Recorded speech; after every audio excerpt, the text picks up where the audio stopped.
साथियों नमस्कार। धर्म जीवन चैनल में फिर एक बार आपका स्वागत है। मैं लेकर आया हूँ एक वीडियो जिसमें जैसे हम सभी को पता है कि पीछे सुनवाई हुई थी तो 28 मार्च अहमदाबाद हाई कोर्ट से जजमेंट का डेट था कि 28 मार्च को जजमेंट आ जाएगा।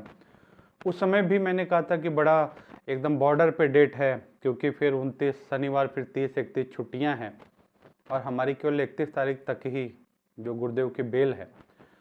तो कल बड़ा जैसे कहते हैं ना कि पहले हाँ ना होता रहा, लास्ट में जजमेंट भी आया। फिर भी मुझे लगा कि शायद कुछ स्पेशल कंडीशन में ऐसा कुछ हो कि जोधपुर में आज, क्योंकि अहमदाबाद से तो जजमेंट मिल चुका है, जोधपुर में आज कुछ स्पेशल बेंच, स्पेशल रिक्वेस्ट पे शायद कुछ लगे, तो मैं फिर सामूहिक एक वीडियो बनाऊं जिसमें पूरा हम चर्चा कर सकें। लेकिन शायद ऐसा कानूनी रूप से संभव नहीं रहा होगा और ऐसा कोई अभी तक मतलब जोधपुर हाई कोर्ट में अभी बापू के बेल को लेके अभी एप्लीकेशन दायर हुई, ऐसे कोई जानकारी नहीं मिली है। चलिए पहले गुजरात का देख लेते हैं कि जो चीज़ हुआ, एक एक चीज़ आपने बहुत कुछ मैसेज में सुन लिया होगा, पढ़ लिया होगा, लेकिन फिर भी थोड़ी विस्तृत जानकारी पे हम चर्चा कर लेते हैं और आगे के लिए हमारी क्या सावधानी होनी चाहिए उस पर भी हम जानकारी कर लेंगे। जैसे गुजरात का मैंने आपको वीडियो भी डाला था, हाईकोर्ट बहस का। दो जज थे, एक थे आइलिस जी वोहरा जी, नाम में गलती ना हो तो, और दूसरे जज थे संदीप भट्ट साहब। तो जो वकीलों से जानकारी मिली उसमें था कि वोहरा जी तो मान गए थे इस चीज़ को कि ठीक है, उपचार के लिए 90 दिन का अनुमति हम दे सकते हैं। लेकिन जो संदीप भट्ट जी थे वो इस चीज़ पे पूरी तरह सहमत नहीं थे। और सहमत क्यों नहीं थे इसको भी मैंने जानने की कोशिश की, तो ये पता चला कि भाई वो इस चीज़ पे सहमत नहीं थे कि पिछला टाइम मिला वो मेडिकल के लिए मिला, लेकिन मेडिकल पे प्रॉपर फॉलोअप नहीं हुआ है कि समय का उपयोग बापूजी के अच्छे स्वास्थ्य के लिए हुआ हो, ऐसा उनको नहीं दिखा है। उस चीज़ को लेके उन्होंने अपनी सहमति नहीं मतलब दे पाए। ये संदीप भट्ट साहब का ऐसा रहा है। उस चीज़ को भी लेके उस दिन भी हमने वीडियो में चर्चा किया था कि आगे के लिए हमें सावधानी भी रखनी पड़ेगी। उपचार अच्छा से हो, चाहे बॉम्बे में उपचार चल रहा था वहीं हो, जहाँ भी हो उपचार हो। फिर उसके बाद में क्या हुआ कि एक जज सहमत, एक असहमत होने के कारण फिर जैसे आपको पता था कि चीफ जस्टिस को भेजा गया, तो चीफ जस्टिस साहब ने दो डबल बेंच तो फिर सिंगल बेंच में तीसरे जज को एक केस हमारा आगे भेज दिया।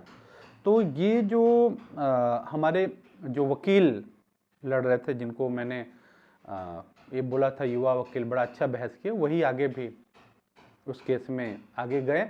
और जैसे कुछ लोगों का मैं मैसेज देख रहा तो कह रहे थे कि गुरुदेव भी चाह रहे थे कि कामत जी इस चीज़ को देखें। देखिए, कामत जी को मैं व्यक्तिगत रूप से भी जानता हूँ। हाई कोर्ट, सुप्रीम कोर्ट में जब आरसी और उनके साथ में आरसी थे और एक दो लोग थे, जब सुप्रीम कोर्ट में केस था तो कामत जी व्यक्तिगत में साथ में था। और ये मैं जानता हूँ कि उनको सारे केस की जानकारी बहुत समय से वो केस को बापू जी को फॉलोअप ले रहे हैं।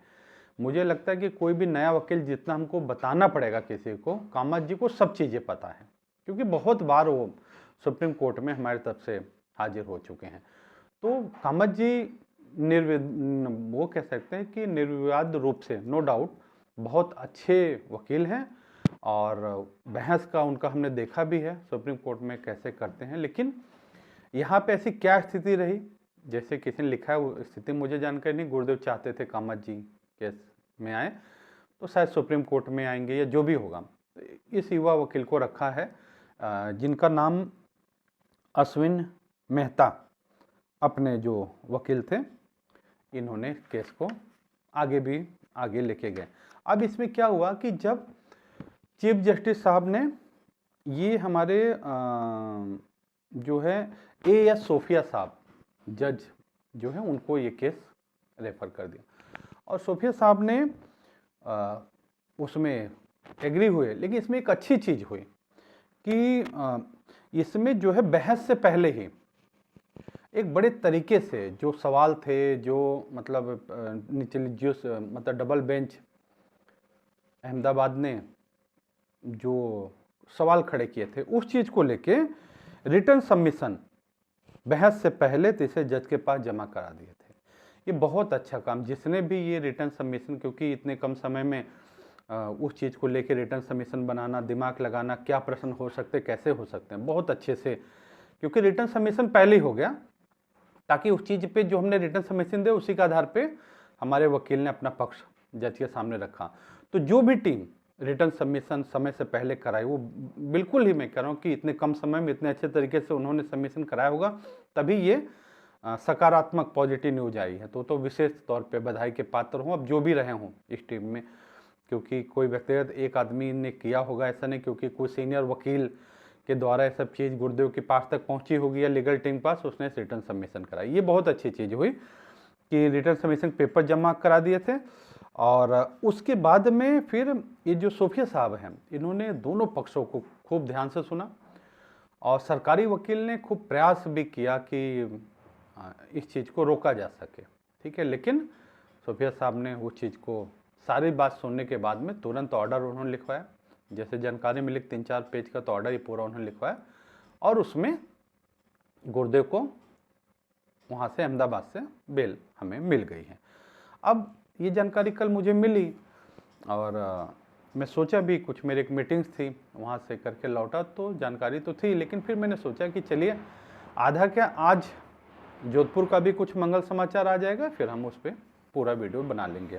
जो ऐसा भी नहीं हो पाया है, शायद वही 31 तक में, 31 के बाद लगेगा। अब उस कंडीशन में 31 को फिर हमारी तरफ से क्या कैसे दाखिल करेंगे, 31 तक तो है ही, फिर एक को जो अगला डेट आएगा।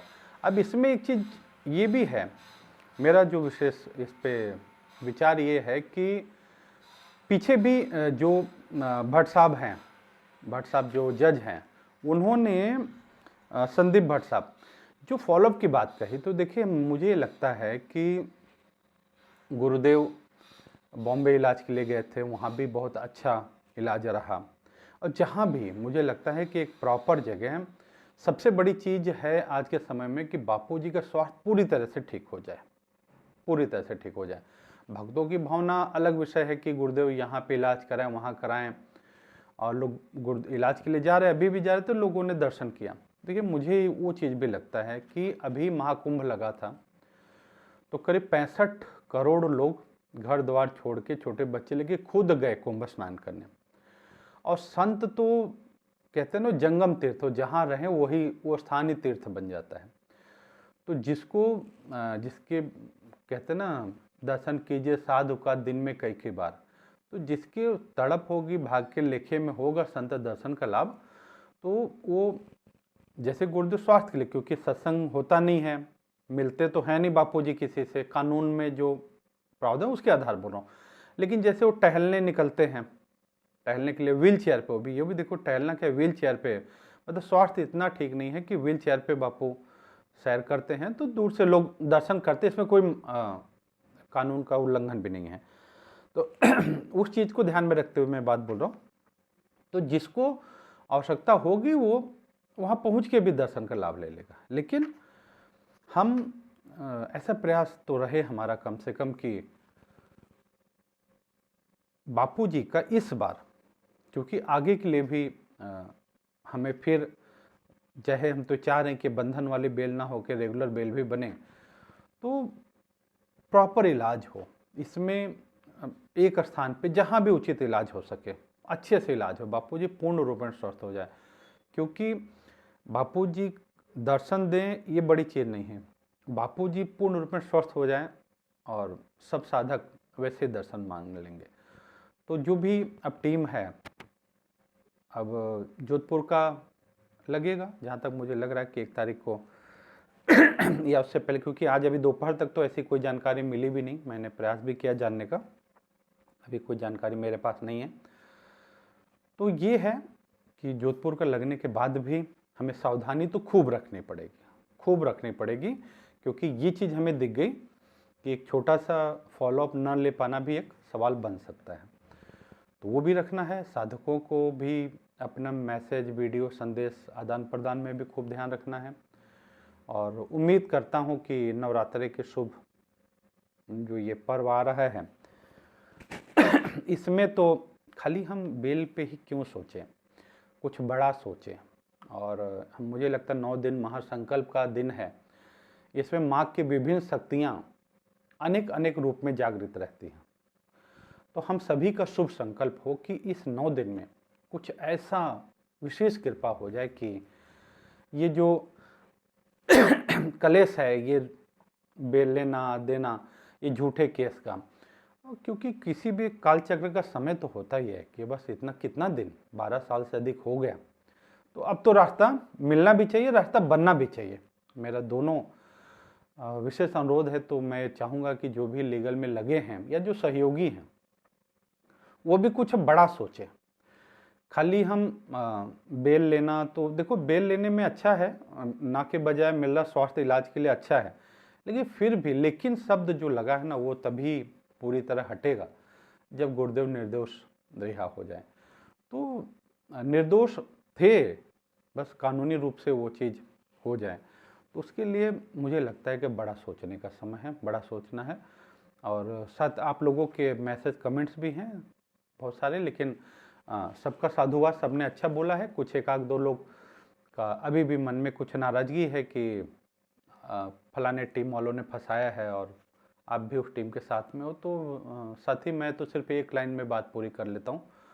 देखो, आप जिसका भी नाम ले रहे हो जो गुरुदेव के निकट सानिध्य में है, ठीक है, तो वहाँ पे गुरुदेव की इच्छा से सब कुछ होता है। और फिर हम व्यक्तिगत तौर पे हमारे हिस्से में जो आता है, हम उसको निभाने का प्रयास करें, दूसरे को देखने के बजाय।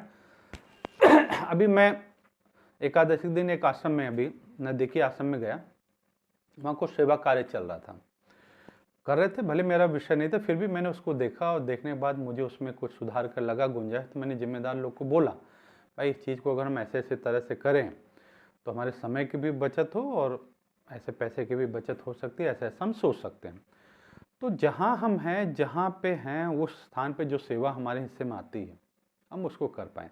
क्योंकि एक निवेदन मैं करता हूँ कि चलो, बहुत सारे लोगों के नेगेटिव कमेंट्स आ रहे थे। देखो, दो चीज़ें, एक तो गुरुदेव आ नहीं रहे थे, अब आए हैं, ठीक है, इलाज के लिए अनुमति मिली। दूसरा चीज़, मैं व्यक्तिगत मेरे मत है, आपको इस चीज़ पे बुरा नहीं मानने, क्योंकि साधक भाई होने के नाते हम एक दूसरे से सच्चाई साझा तो कर ही सकते हैं। तो मेरे मन में ये था कि आपने बहुत सारे नेगेटिव कमेंट्स दिए, क्या हुआ, क्या उसका असर आपको कुछ दिख रहा है?